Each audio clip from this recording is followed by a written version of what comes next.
প্রিয় দর্শক, বিজয়ের এই মাসে সকল শহীদ এবং বীর মুক্তিযোদ্ধাদের প্রতি গভীর শ্রদ্ধা জানিয়ে শুরু করছি আমাদের আজকের আয়োজন green view clinic টেলিপ্রেসক্রিপশন।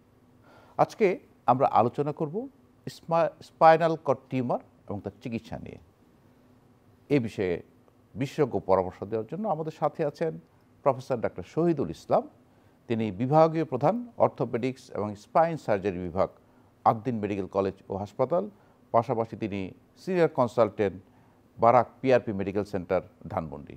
Professor doctor Shahidul, আপনাকে স্বাগত আমাদের এই আয়োজনে। জি, আসসালামু আলাইকুম। আপনাকেও ধন্যবাদ এবং স্বাগত জানাচ্ছি আমাদের সকল দর্শক এবং শ্রোতাদেরকে। আপনার কাছে আমার প্রথম প্রশ্ন যে স্পাইনাল কর্ড টিউমার, আমরা টিউমার জানি বিভিন্ন অঙ্গে হয়, স্পাইনাল কর্ড টিউমার আসলে এটা কি ধরনের রোগ? আমরা ডাক্তার হিসেবে তো টিউমার হিসেবে জানি যে শরীরের ভিতরে একটা অ্যাবনর্মাল গ্রোথ, যে গ্রোথটা, যে ফুলাটা নর্মাল মানুষের থাকে না, কিন্তু সেটা যদি নতুন করে হয় সেটাকে আমরা বলি টিউমার বা নিওপ্লাজম। হ্যাঁ, তো এই নিওপ্লাজম শরীরের যে কোনো জায়গায় যেমন হতে পারে, সেটা স্পাইনাল কর্ডেও হতে পারে। স্পাইনাল কর্ডে হতে পারে। স্পাইনাল কর্ড তো আমরা বলি যে পুরো স্পাইনের, তো স্পাইনাল কর্ড বা স্পাইনাল কলাম একটা আছে, মনে করেন যে মানে একটা বনি পার্ট, আর একটা হলো তার মধ্য দিয়ে থাকে স্পাইনাল ক্যানেলের মধ্য দিয়ে স্পাইনাল কর্ডটা চলে আসে, যেটা সফট টিস্যু স্ট্রাকচার এবং নিউরাল টিস্যু। মানে আমরা কি এক কথায় বলতে পারি যে ব্রেনের নিচের থেকে যে অংশটা নেমে চলে আসলো স্পাইনাল, সেটা তো স্পাইনাল কর্ড, এবং এটা সাধারণ স্বাভাবিকভাবে এটা কিন্তু মেরুদণ্ডের মাঝখানে যে একটা ক্যানেল আছে, ক্যানেলের নিচে নেমে আসে, সেটাই স্পাইনাল কর্ড। হ্যাঁ, স্যাক্রাম পেরিয়ে প্রায় কক্সিস পর্যন্ত এটা মনে করেন বিস্তৃত থাকে। তো এর মধ্যে যে কোনো জায়গায় যদি টিউমার হয় তাহলে সেটাকে আমরা স্পাইনাল টিউমার বলে থাকি। এটা কিন্তু মানে বোনসের মধ্যেও হতে পারে, আবার স্পাইনাল কর্ডের মধ্যেও হতে পারে। এভাবে আমরা এটা কিন্তু বিভিন্নভাবে ক্লাসিফাই করা যায়। যেমন স্পাইনাল কর্ডটা আমরা জানি যে স্পাইনাল কর্ড একটা মনে করেন খুব সফিস্টিকেটেড একটা মানে একটা নিউরাল টিস্যু, যেটা একটা দড়ির মতো মনে করেন যে নেমে আসে। ওই আপনি বলছিলেন যে ব্রেন থেকে ফোরামেন ম্যাগনাম দিয়ে একেবারে মানে পুচ্ছদেশের হাড় পর্যন্ত নেমে আসে। এবং এই স্পাইনাল কর্ডকে প্রোটেকশন দেওয়ার জন্য আল্লাহ তাআলা তার গায়ে 3টে জামা দিয়ে দিছে। যেমন আমরা মনে করেন কী পড়েছি, গেঞ্জি পরেছি নিচে, তারপর একটা শার্ট পরেছি, তারপর আবার কোট পরেছি, এরকম যেমন 3টে লেয়ারে আমরা মনে করেন যে পোশাক পরেছি আজকে, ঠিক সেই রকম স্পাইনাল কর্ডের গায়ে 3টে পোশাক থাকে। একটা হলো ডুরা ম্যাটার, আর একটা পায়া ম্যাটার, একটা হলো অ্যারাকনয়েড ম্যাটার। আমি যে নামগুলো বললাম এটা বাইরে থেকে ভিতরের দিকে মনে করেন যে যেতে। এখন এই ডুরা ম্যাটারের বাইরে যে টিউমারগুলো হয় এটাকে আমরা বলি এক্সট্রা ডুরাল টিউমার, এবং এইটার অধিকাংশ সময়ই এটা সাধারণত মেটাস্টেটিক টিউমার হয়, মানে ক্যান্সার, যে শরীরের ভিতর অন্য কোনো জায়গায় ক্যান্সার তৈরি হয়েছে, সেই ক্যান্সার রক্তের মাধ্যমে বা রক্ত প্রবাহের মাধ্যমে এটা ছড়িয়ে পড়ে এখানে আবার সেটেল করে এখানে নতুনভাবে টিউমার তৈরি হলো হাড্ডির মধ্যে। এটা হলো এক্সট্রা ডুরাল টিউমার, মানে মেটাস্টেটিক ডিপোজিট হলো এই জায়গাটা। সাধারণত যে মনে করেন আমাদের থাইরয়েড গ্ল্যান্ড আছে, তার লাংস আছে, ব্রেস্ট আছে, কিডনি এবং প্রোস্টেট, এই 5টা অর্গান থেকেই বেশি মনে করেন যে টিউমার তৈরি হয়, সেইগুলোই হাড়ের মধ্যে আসে। সেগুলো স্পাইনাল কলামের আমাদের যে বনি পার্ট, এটার যে কোনো অংশে সেটেল করে সেখানে টিউমার তৈরি হতে পারে। তাহলে এটাকে আমরা বলছি এক্সট্রা ডুরাল টিউমার। এখন ডুরামেটের ভিতরে যে টিউমার হতে পারে এগুলোকে আবার দুইভাবে করা যায়। একটা হলো ইন্টারডুরাল কিন্তু এক্সট্রা মেডুলারি, আরেকটা হলো ইন্টারডুরাল ইন্ট্রামেডুলারি। এখন এই মেডুলারি শব্দটা বলতেছি, এটা আবার কী জিনিস? মেডুলা হলো যে মূল স্পাইনাল কর্ড যে টিস্যু দিয়ে তৈরি হয়, এই টিস্যুটাকে বললে আমরা প্যারেনকাইমাল টিস্যু। তো এই প্যারেনকাইমাল টিস্যুর মধ্যে ইটসেলফ যদি কোনো টিউমার তৈরি হয় এটাকে আমরা বলি ইন্টারমেডুলারি। আর যেহেতু ডুরা ম্যাটারের মধ্যেই আছে সেজন্য আমরা বলছি যে ইন্টারডুরাল ইন্টারমেডুলারি টিউমার। কিন্তু যদি কোনো টিউমার হলো যে ডুরা ম্যাটারের ভিতরে কিন্তু মেডুলা তার অরিজিনাল যে প্যারেনকাইমাল টিস্যু সেটাকে ইনভলভ করে নাই, তার বাইরে তৈরি হয়েছে, এবং ডুরা ম্যাটার এবং এই মেডুলার মাঝখানে কিন্তু সেরিব্রো স্পাইনাল ফ্লুইড থাকে, সিএসএফ বলি আমরা, যে এটা হলো এরকম একটা ফ্লুইড যেটা পানির মতো, যে এর মধ্যে ব্রেন এবং স্পাইনাল কর্ডটা ভেসে থাকে। এটা মানে প্রোটেকশন ফ্রম দি আল্লাহ সুবহানাহু ওয়া তাআলা, হ্যাঁ, যে এটা মানে স্পাইনাল কর্ডটা সুরক্ষিত থাকে এর মধ্যে। তাহলে এইখানে এই ডুরার ভিতরে কিন্তু মেডুলার বাইরে যে টিউমার হয় এগুলোকে আমরা বলি ইন্টারডুরাল কিন্তু এক্সট্রা মেডুলারি টিউমার। মানে এক কথায় আপনি বলছেন যে আমরা যে স্পাইনাল কর্ডটা যে কাভারিংগুলো থাকে, 3টা কাভারিং, 3টা জামা থাকে, এটার উপর ভিত্তি করে কিন্তু আপনার ক্লাসিফিকেশনটা তৈরি করা আছে। প্রফেসর শহীদুল, এই যে টিউমারটা স্পাইনাল কর্ডে যে টিউমার, এর হওয়ার পিছনে কারণ কি? আসলে মানে সকল টিউমার আমরা আন্ডার গ্র্যাজুয়েট লেভেলে যে পড়েছি যে টিউমার বা ক্যান্সারের কজ কি, ফার্স্ট লাইনে কিন্তু আছে যে exact cause is unknown, but there is some predisposing factor. যেমন আমরা বলছি যে এক্সট্রাডুরাল টিউমারের ক্ষেত্রে বলছি যে আমরা ক্যান্সার হলো একটা কজ, যে ওর অন্য মানে অর্গানে ক্যান্সার তৈরি হচ্ছে সেটা ছড়িয়ে এখানে আসতে পারে, তাহলে এটা একটা কজ। আবার ইন্টারডুরাল যে টিউমারগুলো এগুলো হতে পারে যে কিছু প্রিডিসপোজিং ফ্যাক্টর আছে, যেমন কারো যদি নিউরোফাইব্রোম্যাটোসিস থাকে, একটা অটোইমিউন ডিজিজ, হ্যাঁ, নিউরোফাইব্রোম্যাটোসিস থাকে, তাহলে সেই নিউরোফাইব্রোম্যাটোসিস টাইপ 1-এর ফলে মনে করেন যে ম্যানিনজিওমা এবং সোয়ানোমা তৈরি হতে পারে, যেটা এটা হলো এক্সট্রা মেডুলারি, ডুরার মধ্যে কিন্তু ডুরার মানে মেডুলার বাইরে। হ্যাঁ, এরপরে আর নিউরোফাইব্রোম্যাটোসিস টাইপ 2-এর কারণে হতে পারে ইন্টারমেডুলারি টিউমার, যেমন অ্যাস্ট্রোসাইটোমা, অ্যাপেন্ডাইমোমা, এগুলো হতে পারে মানে ইন্টারমেডুলারি টিউমার। তো এটা কি আসলে জিনগত কারণে, জেনেটিক মানে আপনারা যেটা বলা হয় জিনের অনেক নাম্বার বলা হয়, মিউটেশনের কারণে? হ্যাঁ, এক্স্যাক্টলি। ওই যে আমরা বলছি যে এই যে নিউরোম্যাটোসিস টাইপ 1, নিউরোফাইব্রোম্যাটোসিস টাইপ 1 এবং টাইপ 2, এইটা হলো জেনেটিক কজ। ঠিক আছে, তো আমরা যদি এই প্রসঙ্গে আরেকটু আসি, যে এই যে টিউমারকে আপনার ক্লাসিফিকেশন বললেন, আমরা কিন্তু আপনার নিউরোফাইব্রোম্যাটোসিস বললেন, আমরা কিন্তু বডিতে কিছু নিউরোফাইব্রোর মতো টিউমারও পাই, যেটা হাতের মধ্যে থাকে, বিভিন্ন জায়গায় থাকে এবং কিছু এক্সপোজ পার্টে থাকে, এবং এটা কিন্তু তাকে সমস্যা করে। অনেকেই এটা নিয়ে ডাক্তার ছুটাছুটি করে যে কি করব, অনেক বডি ভরে গেছে, শরীর ভরেছে, নিউরোফাইব্রোমা। এটাও তো একটা নার্ভের একটা টিউমার। তো সেটার আসলে কিছু করণীয় আছে কিনা, বা এটা আসলে কি ধরনের রোগ, এটা কি ক্যান্সার কিনা? আসলে না, এটা আসলে ক্যান্সার না, কিন্তু এটা মাল্টিপল, সারা শরীরে আছে এটা। যেমন মানে দেখতে একটু আগলি লাগে, আগলি লুকিং, আর হলো যে ভাইটাল নার্ভ বা স্ট্রাকচারের উপরে যখন থাকে তখন সেই জয়েন্টের মুভমেন্ট করতে গেলে এটা পেইনফুল, মনে করেন যে জয়েন্ট সৃষ্টি করবে, এটা একটা দিক। আর নিউরোফাইব্রোম্যাটোসিস যদি স্পাইনাল কর্ডের মধ্যে হয়, যেমন আমি আজ থেকে 10-12 দিন আগে সিলেটের একটা রুগী পেয়েছিলাম, সিলেট থেকে আসছিল, যে সিলেট মেডিকেলে নিউরোসার্জারি ডিপার্টমেন্টে একবার অপারেশন হয়েছিল, তো সেটা আবার রিকার করেছে, রিকার করে তার পা দুটো মনে করেন যে প্যারালাইসিস হয়ে যাচ্ছে, আবার টিউমার তৈরি হয়েছে এবং পা দুটো প্যারালাইসিস হয়ে যাচ্ছে।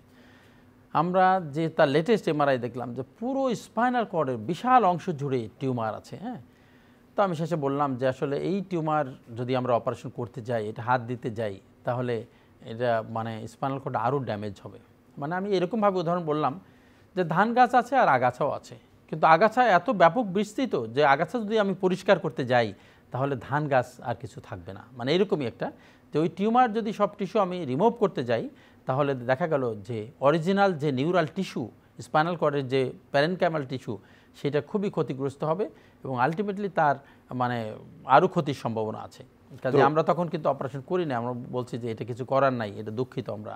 এবং সেক্ষেত্রে আপনারা তো একটা রিঅ্যাসুরেন্স দেন যে নিউরোফাইব্রোমা এটা কোনো ধরনের ক্যান্সার হবে না, এটা নার্ভের একটা, তবে কোনো ধরনের কোনো পেইন হলে আপনি চিকিৎসা নিতে হবে। স্পাইনাল কর্ডের বাইরে যেগুলো হয়, যে এগুলো স্কিনে মানে সাবকিউটেনিয়াস হলো বা যেগুলো দেখা যাচ্ছে সারা শরীরে দেখা যাচ্ছে, সেই ওটা হলো নিউরোফাইব্রোম্যাটোসিস। এইগুলোর জন্য অ্যাসিউরেন্স যে আসলে যে এটা আপনার সেরকম কোনো ক্ষতি করবে না। আবার কিন্তু আমাদের চর্বির আমাদের চামড়ার নিচে কিছু টিউমার থাকে যে ওটা দূর থেকে অত কিন্তু বোঝা যায় না, লাইবোমা আমরা বলি, মাল্টিপল হলে বলি লাইবোম্যাটোসিস। ওটা হলো নিউরোফাইব্রোম্যাটোসিস আর এটা হলো লাইপোম্যাটোসিস। তো এটা আসলে ভিন্ন জিনিস। আমরা এটা প্রসঙ্গক্রমে আনলাম যে নার্ভের কারণে। আর এই স্পাইনাল কর্ড টিউমারের আসলে যে কোনো টিউমারে কিন্তু আমরা আসলে ভয় পাই, যদি আপনারাই বলেন যে যদি যত দ্রুত আসতে পারে, যত দ্রুত চিকিৎসা নেওয়া যায়, তত রোগীর জন্য ভালো, আপনারা যে চিকিৎসা দিচ্ছেন তার আউটকামটা ভালো হয়। তো সেক্ষেত্রে এই রোগীর সিমটমগুলো কী নিয়ে আসে, কী সিমটম নিয়ে আসলে আমরা বুঝতে পারবো যে তার স্পাইনাল কর্ডে টিউমার হয়েছে? রাইট, আপনি চমৎকার প্রশ্ন করেছেন। তো স্পাইনাল কর্ডের টিউমারের মেইন সিমটম হচ্ছে পেইন। হ্যাঁ, এবং এটা বলি আমরা অনেক সময় স্পাইনাল কর্ডের সিমটমগুলো মানে স্পাইনাল কর্ড টিউমারের সিমটমগুলো হলো নাইট পেইন। সেজন্য আমরা অর্থোপেডিক্সের, আমি তো একজন শিক্ষক, আমি আমার ছাত্রদের বলি যে নাইট পেইন, রাতের বেলা ব্যথা হয়ে ঘুম ভেঙে গেল, সেটা কোনো জয়েন্টে ব্যথা হোক অথবা সেটা স্পাইনে হোক, এটাকে সিরিয়াসলি ট্রিট করতে হবে, সিরিয়াসলি তার ডায়াগনোসিস করতে হবে, যে প্রয়োজনে সকল পরীক্ষা করতে হবে, এমআরআই করতে হবে।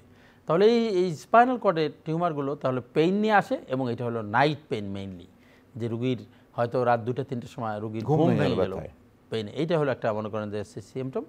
এছাড়া তার মনে করেন যে তার মাসল ওয়াস্টিং বা মাসল প্যারালাইসিস নিয়ে আসতে পারে, যে হয়তো ডরসাল স্পাইনে, পিঠে বা মনে করেন কোমরের অংশে হয়েছে, তাহলে এটা পাকে অ্যাফেক্ট করবে, 2 পা অ্যাফেক্ট করবে। হয়তো দেখা গেলো তার 2 পা আস্তে আস্তে দুর্বল হয়ে যাচ্ছে, তার অথবা তার মাসলগুলো শুকিয়ে যাচ্ছে, এগুলো, এবং খুব অ্যাডভান্স স্টেজে যদি যায় তখন তার বাউল অ্যান্ড ব্লাডার মানে পেশাব এবং পায়খানার যে ফাংশনটাকে সেটাকে হ্যাম্পার করে, মানে ইউরিনারি ইনকন্টিনেন্স করবে, যে পেশাব ধরে রাখতে পারবে না। এটা হলো একটা লেট স্টেজে মনে করেন প্রেজেন্টেশন, এগুলো হলো সিমটম আর কি। মানে যদি আবার যদি ঘাড়ের দিকে হয় তাহলে কিন্তু 4 হাত পাই অবশ্যই যেতে পারে, বা হাত শুকায় যাচ্ছে, পা শুকায় যাচ্ছে। হ্যাঁ, এটার ব্যাখ্যাটা কি এরকম, যেমন স্পাইনাল কর্ডে যদি ঘাড়ের দিকে হয় তাহলে ঘাড়ের যে নার্ভগুলো সেগুলো হার্ট পা কন্ট্রোল করে, সেখানে যদি তার টিউমার হয়, যদি কম্প্রেস করে নার্ভে, যদি ইম্পাস না যায় তাহলে অবশ্যই যায়। আর নিচের দিকে হলে দুই পা হবে। যে আমরা এই যে স্পাইনাল কর্ড টিউমার, এই টিউমারগুলো যখন আপনার সিমটম নিয়ে আসে, আপনি তো একটা ইভালুয়েট করেন, আপনারা আসলে ডায়াগনোসিস কি করে কনফার্ম করেন স্পাইনাল কর্ড টিউমার? দেখেন, স্পাইনাল কর্ড টিউমারের ক্ষেত্রে এখন হয়তো রুগী আসলো লো ব্যাক পেন নিয়ে বা ব্যাক পেন নিয়ে, আমরা শুরুতে ওইখানকার একটা এক্সরে তো করতেই দিই, এক্সরেও করতে দিই, এবং এখন যেহেতু MRI facilities, magnetic resonance imaging, এটা একটা মানে অত্যাধুনিক একটা পরীক্ষা। এটা এখন বাংলাদেশের মেডিকেল কলেজ যে সমস্ত জায়গায় আছে, সকল জায়গায় আছে, গ্রামগঞ্জে ছড়িয়ে পড়েছে, ডিস্ট্রিক্ট শহরগুলোতে বা অ্যাটলিস্ট পুরনো ডিস্ট্রিক্টগুলোতে মানে এটা কিন্তু আছে, যে এমআরআই ফ্যাসিলিটিস আছে। তো আমরা কিন্তু আমাদের সন্দেহ হলেই আমরা এমআরআই করে ফেলি, এবং এমআরআই করে এটা ধরা যায়। এমআরআই করে ধরা যায়। কখনো কখনো যদি কোনো কারণে এমআরআই কম্প্যাটিবল না হয়, যেমন খুব পেসমেকার লাগানো আছে আগের, যেগুলো এমআরআই কম্প্যাটিবল না, তাহলে সেক্ষেত্রে আমরা হয়তো সিটি স্ক্যানের সাহায্য নিতে পারি। এমআরআই করলেই এটা বনি টিস্যু এবং সফট টিস্যু, নার্ভাস টিস্যু সবই কিন্তু মনে করেন যে বোঝা যায় যে কোথায় টিউমার হয়েছে অথবা অন্য কোনো প্যাথোলজি আছে কিনা। না, অনেক সময় তো ধরেন যাদের ক্ষেত্রে এমআরআই করা যাচ্ছে না, যেমন পেসমেকার বললেন বা অন্য কোনো ডিভাইস আছে, তাদের ক্ষেত্রে তো সিটি স্ক্যান। এমনি অনেক সময় দেখা যায় যদি আপনি গ্রামে গঞ্জে ডিস্ট্রিক্ট লেভেলে এমআরআই মেশিনটা হয়তো মেডিকেল কলেজ শহরগুলোতে বা আছে, ডিস্ট্রিক্ট লেভেলও আছে, সিটি স্ক্যান মেশিনটা আবার এর থেকে বেশি অ্যাভেলেবল আছে।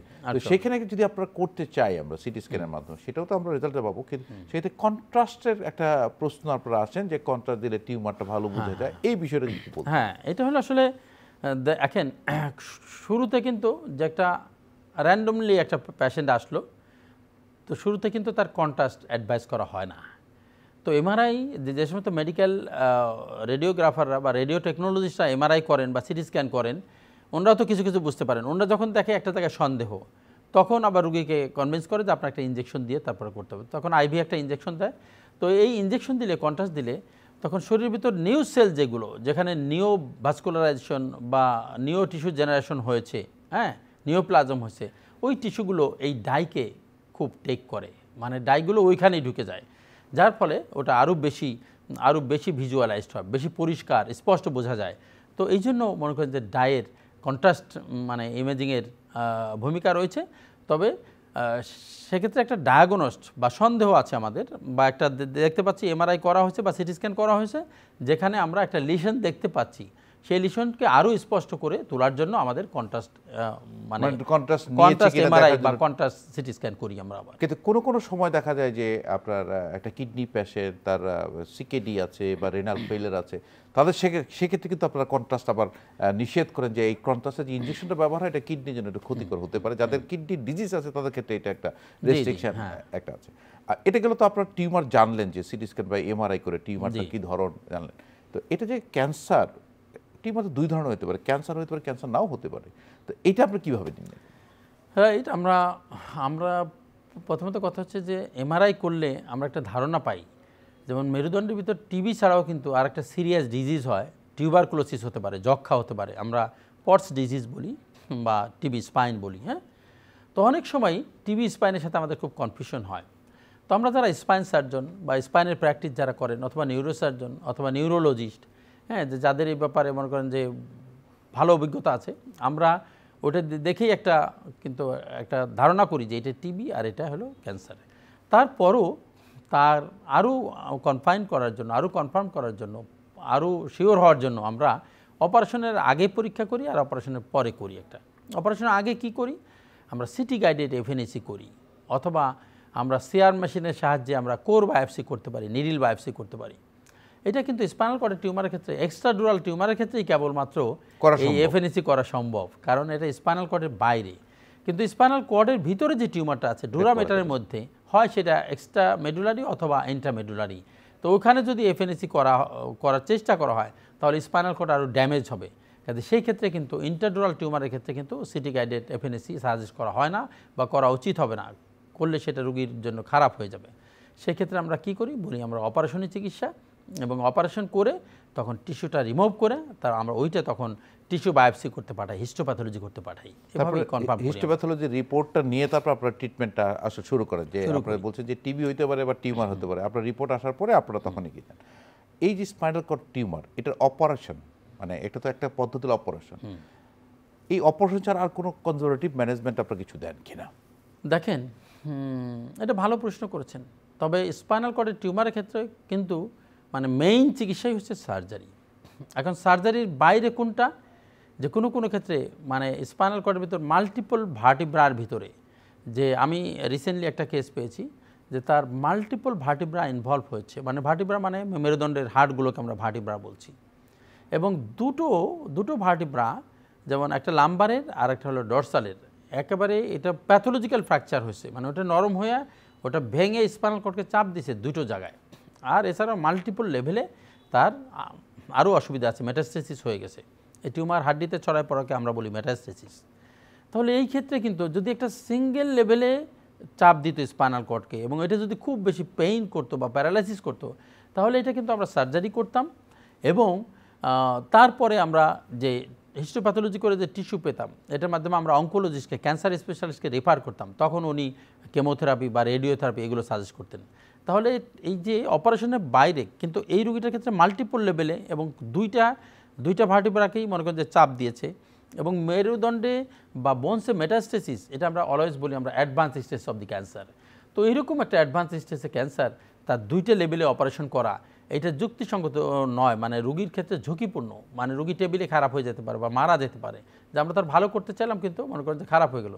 সেই ক্ষেত্রে আমরা যে ক্যান্সার স্পেশালিস্টের অপিনিয়ন নিয়ে এটা রেডিওথেরাপির মাধ্যমেই করা যায়। যে রেডিওথেরাপি কি করে, যে ক্যান্সার সেলগুলোকে ধ্বংস করে, তার সাইজকে ছোট করবে, এবং মানে পেইনও কিন্তু কমায় দেয়, এবং মানে ক্ষেত্র বিশেষে কেমোথেরাপিও দেওয়া যেতে পারে। তো সেক্ষেত্রে আপনি বলছেন যে কোনো কোনো ক্ষেত্রে সাইজ বড় থাকলে কেমোথেরাপি, রেডিওথেরাপি বা একটা টিউমার বোর্ডের মাধ্যমে তাকে সাইজটা ছোট করে তারপর আপনার অপারেশন দিয়ে এগিয়ে যান। আমরা দেখি অনেক রোগী কমপ্লেন করে যে অপারেশনের পরে তার পাটা অবশ হয়ে গেছে, অপারেশনের পরে সে আর চলতে পারছে না, অপারেশন করার পরে তার প্রস্রাব পায়খানা বাধাগ্রস্ত হচ্ছে। এই বিষয়গুলোকে অনেক কমপ্লেন করে, এটা যদি একটু ব্যাখ্যা করতেন। মানে অপারেশন সম্পর্কে তার এমনি মানুষের ভয় আছে, এবং বিশেষ করে এই স্পাইনাল কর্ডের অপারেশনগুলো করতে গেলে তাদের এই কমপ্লেনগুলো থাকে।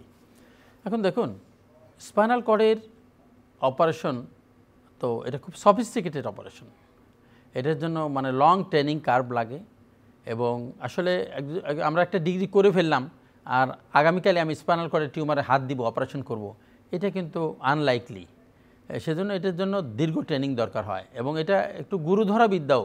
হ্যাঁ, তো এরকম যার ভালো ট্রেনিং আছে, হ্যাঁ, এবং যে স্পাইন সম্পর্কে ট্রেনিং করেছে, কাজ করেছে, তারই আসলে স্পাইনাল কর্ডের টিউমারে হাত দেওয়া উচিত। হ্যাঁ, আদারওয়াইজ কিন্তু রুগী তো তখন এই কমপ্লিকেশনগুলো কিন্তু হতে পারে। তো ভালো হাতে যদি হয় তাহলে অনেক সময় কিন্তু স্পাইনাল কর্ডের মনে করেন যে টিউমারের রুগীরা কিন্তু অপারেশনের পরে সুস্থ হয়ে যায়। আমি একটা জিনিস মানে এখানে উল্লেখ করতে চাই যে রিসেন্টলি আমি 10 দিন আগে একটা রুগীর অপারেশন করেছি। উনি রিটায়ার্ড আর্মি পারসন, তো ওনার স্পাইনাল কর্ডে ভেরি আনফর্চুনেট যে স্পাইনাল কর্ডে সাধারণত টিউমার, ওনার ইন্টারডুরাল টিউমার 4টে জায়গায় হচ্ছে, 4টে সেপারেট জায়গায়। এটা ইউজুয়ালি কিন্তু একটা জায়গায় হয়, কিন্তু ওনার 4টে সেপারেট জায়গায় এটা হয়েছে। তো উনি তো মানে এক্স আর্মি, যেহেতু ওনার সিএমএসে চিকিৎসাটার সুযোগ আছে ব্যাপক, তো উনি সিএমএসে গেছে। ওনার আবার হার্টের অসুবিধা আছে, হার্টের ইজেকশন ফ্র্যাকশন হলো 40%। তো হ্যাঁ, ওখানে বলা হচ্ছে যে আপনার অ্যানেস্থেসিয়া দিলে আপনি ব্যাক নাও করতে পারেন। আরেকটা হলো যে এই যে 4টে জায়গায় টিউমার, এইটা রিমুভ করতে গেলে আপনি এখন যেটা আছেন তো বেড রিডেন হয়ে যেতে পারেন, একদমই মানে প্যারালাইসিস হয়ে যেতে পারেন। তখন তো রুগীরা ভয় পাইছে। আর একজন মেজর জেনারেল স্যার বা ব্রিগেডিয়ার জেনারেল সাহেব বোধহয় বলছিলেন যে এই অপারেশন বাংলাদেশ সম্ভব না, এটা তুমি ইন্ডিয়াতে করাতে পারো। হ্যাঁ, এরকমও বলেছেন যে বাংলাদেশে যদি এই অপারেশন কেউ করতে পারে তাহলে আমি চাকরি ছেড়ে দিব, এরকম মানে রোগীর কাছ থেকে আমরা মনে এটা আসলে যে জিনিসটা হলো কি, অনেক সময় আমাদের দেশেও তো অনেক লিমিটেশন থাকে, যেটা আপনি বলছেন যে এই অপারেশন করলে প্যারালাইসিস হয়ে যাওয়াটা, যেহেতু 4টা পয়েন্টে আছে ঝুঁকিটা থাকে। তো এই রোগীটা কিন্তু 2.5 বছর আগে এই অপারেশনই করার কথা, কিন্তু এখন সে দিনে দিনে প্যারালাইসিস হয়ে যাচ্ছে। আমার কাছে যখন আসলো মাসল পাওয়ার গ্রেড 2, ওরা আমাকে অনলাইনে দেখে আসছে, আমার সাথে অনলাইনে দেখেই কথা বলছে। আমি দেখলাম যে রুগীটা তো এমনি প্যারালাইসিস হয়ে যাচ্ছে। তখন আমি কাউন্সেলিং করলাম যে আমি 3টে কথা বলি এক্ষেত্রে, যে এটা অপারেশন ছাড়া ভালো হওয়ার কোনো বুদ্ধি নাই, কারণ ধীরে ধীরে সে একেবারে ফুল প্যারালাইসিসে মানে হয়ে যাবে। কমপ্লিট প্যারাপ্লেজিয়া যদি হয় তখন অপারেশন করেও আর কিন্তু রিভার্স করা যায় না। আরেকটা হলো যে অপারেশন করলে ভালো হওয়ার সম্ভাবনা আছে, কিন্তু আরেকটা কথা বলে নেই যে কিন্তু কোনো কিছুতেই কোনো কিছু গ্যারান্টি নাই। এখন এই শর্ত মেনে যদি আপনারা আসেন অপারেশনে, তাহলে আমরা অপারেশন করব। তো আলহামদুলিল্লাহ লাকি এনাফ যে আমরা তার অপারেশন করেছি। আমরা ভালো কনফিডেন্ট অ্যানাস্থেটিস্ট রেখে তারপর কার্ডিওলজিস্টের অপিনিয়ন নিয়ে আমরা অপারেশন করতে সক্ষম হয়েছি। রুগীটা সুস্থ, এবং অপারেশনের পরে তার যে আগে যে গ্রেড 2 মাসল পাওয়ার ছিল ওইটাই মানে তার লয়ার ডাউন হয় নাই। আমরা খুবই ভয় ছিলাম যে লয়ার ডাউন মানে হয়ে যেতে পারে, মানে নিচের দিকে ছড়িয়ে যেতে পারে, অবশ্যই মানে এখন আমরা আশা করছি যে ফিজিওথেরাপি দিলে সে হয়তো আস্তে আস্তে ইমপ্রুভ করবে, আবার সে হাঁটতে পারবে, এটা আমাদের আশা। তো এটা আমাদের জন্য খুব চ্যালেঞ্জিং একটা কেস ছিল যে 4টে লেভেলে, আমি আজকে 24 বছর যাবত তো স্পাইনে কাজ করি, আমি আমার জীবনে এরকম 4টে লেভেলে ইন্টারডোরাল টিউমার আলাদা আলাদাভাবে আমি করে দেখি না, এবং সবগুলো ছিল সোয়ান্নোমা। হ্যাঁ, এটা তো এটা সোয়ানোমা আসলে একটা ম্যালিগন্যান্ট কন্ডিশন না, না, এটা বিনাইন কন্ডিশন, কিন্তু এটা যেহেতু টিউমারটা বড় হচ্ছে, এটাকে চাপ দিচ্ছে, তো সেক্ষেত্রে গ্র্যাজুয়ালি সে আসলে যদি অপারেশন না হতো কমপ্লিট প্যারাপ্লেজিয়া বা আপনার যে আমরা যদি দর্শকদের বোঝার জন্য অবশ্যের মতো অবশ্যই যেত কমপ্লিট, সেক্ষেত্রে এমনিও অবশ্যই তো আপনার অপারেশন করার পরেও ঝুঁকি থাকে, কিন্তু সেক্ষেত্রে আপনার ওভারকাম করতে হবে না। কিন্তু এখানে একটা জিনিস তাহলে খুব ইম্পর্টেন্ট যে কাউন্সেলিং। আপনার একটা পেশেন্টকে যখন অপারেশনের টেবিলে নেবেন তার আগে তার কাউন্সেলিং একটা ইম্পর্টেন্ট, কারণ আমি এত টাকা খরচ করে একটা অপারেশন করবো, যদি আমি সুস্থ না হই, প্যারালাইসিস হয়ে যায়, তাহলে তো আমার টাকাটাও নষ্ট, আমার জীবনটা নষ্ট। সেক্ষেত্রে আপনার কাউন্সেলিংয়ের গুরুত্বটা খুব বেশি, ভাইটাল রোল। তো সেক্ষেত্রে আপনারা কী করে থাকেন, রুগীকে অপারেশন আগে কী ধরনের কাউন্সেলিং করেন?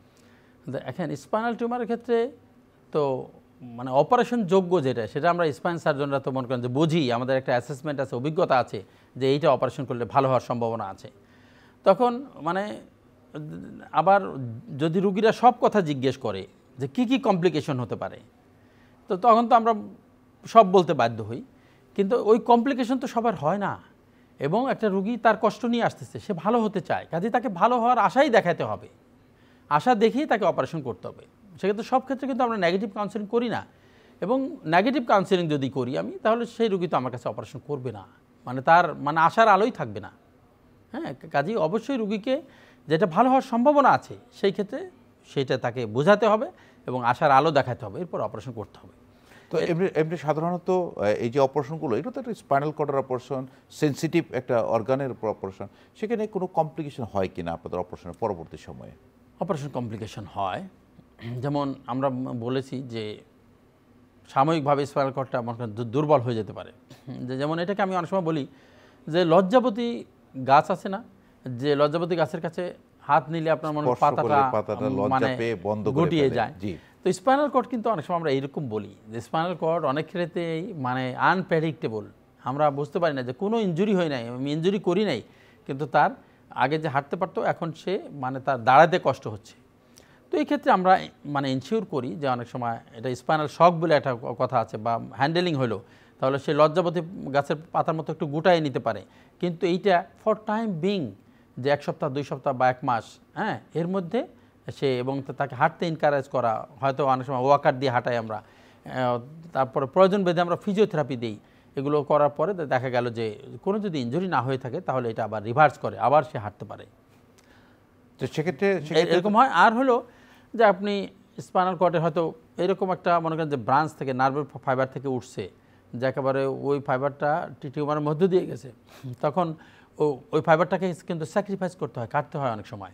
হ্যাঁ, এরপরে আর তো ডুরামেটার কেটেই আমাদের অপারেশন করতে হয়। যেমন অন্যান্য অপারেশনের ক্ষেত্রে ডুরাল টিয়ারটাকে আমরা একটা কমপ্লিকেশন বলি, কিন্তু এখানে ডুরাল টিয়ার কোনো কমপ্লিকেশন না, বিকজ ডুরামেটারটাকে আমরা সার্জিক্যাল ইনসিশন দিয়ে আমরা এটাকে কেটে তারপর স্পাইনাল কর্ডের মধ্যে শহীদুল, এই যে প্রক্রিয়াটা, অপারেশনটা একটা সেন্সিটিভ অর্গান অপারেশন করলেন, একজন মানুষ যে স্পাইনাল টিউমার নিয়ে আপনার কাছে আসলো, তে কি সম্পূর্ণ স্বাভাবিক অবস্থায় ফিরে যেতে পারবে বা কতদিন সময় লাগবে? এটা তো মানে কেস টু কেস মানে ভেরিয়েবল, যে একটা লোকের কোনো নিউরোলজিক্যাল ডেফিসিট নাই, শুধু টিউমার, এবং এটা ফরচুনেটলি তার পেইন আগে হওয়ার কারণে প্যারালাইসিস হওয়ার আগেই ধরা পড়ছে, তাহলে সে অপারেশন করে সে শতভাগ সুস্থ হতে পারবে।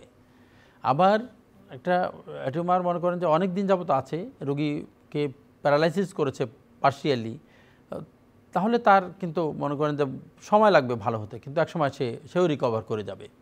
কিন্তু কমপ্লিট প্যারাপ্লেজিয়া যদি হয়ে যায় তখন, এবং খুব দেরিতে অপারেশন করা হয়, তখন এটা কিন্তু ইকুইভোকাল, মানে এটা রেজাল্টটা ঠিক মানে প্রেডিক্ট করা যায় না। কিন্তু তারপরেও মানে ভালো হতে পারে এই আশা নিয়ে অনেক সময় অপারেশন করা হয় বা করতেই হয়। তার মানে স্পাইনাল কর্ড টিউমারটা আসলে আমরা যদি একটা এক্সপার্ট হ্যান্ডে আমরা করতে পারি তাহলে সুস্থ স্বাভাবিক জীবনে সে ফিরে যেতে পারে। খুব আর্লি স্টেজে অপারেশন করলে এটার রেজাল্টটা বেশি ভালো হয়। যদি লেট স্টেজ হয় সেক্ষেত্রে কিছু নিউরোলজিক ডেফিসিট থাকলে এটা আসলে ওইটুকু ডেফিসিট থেকেই যায়। অনেক ধন্যবাদ প্রফেসর শহীদুল আপনার সুন্দর পরামর্শের জন্য।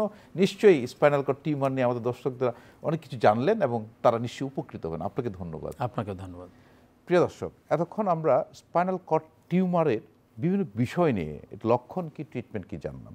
যারা এই রোগে ভুগছেন দেরি না করে নিউরোলজিক্যাল ডেফিসিট অর্থাৎ যদি অবশ না হওয়ার আগেই আপনি অপারেশনটি করে নিতে পারেন, আপনি সম্পূর্ণ ভালো থাকবেন। আর হ্যাঁ দর্শক, ভুলে গেলে চলবে না, ডেঙ্গু কিন্তু প্রতিদিন বেড়েই চলেছে। আমাদেরকে সচেতন হতে হবে, ডেঙ্গু প্রতিরোধ করতে হবে। আমাদের বাড়ির আঙ্গিনা, আমাদের বাড়ির ঘর, টবের পানি, ভাঙা গ্লাস, বোতল, হাঁড়ি পাতিল, এই জিনিসগুলো কিন্তু পরিষ্কার রাখতে হবে যাতে পানি না জমে। চলুন আমরা সবাই মিলে ডেঙ্গু প্রতিরোধে এগিয়ে আসি। সবাইকে ধন্যবাদ। খোদা হাফেজ।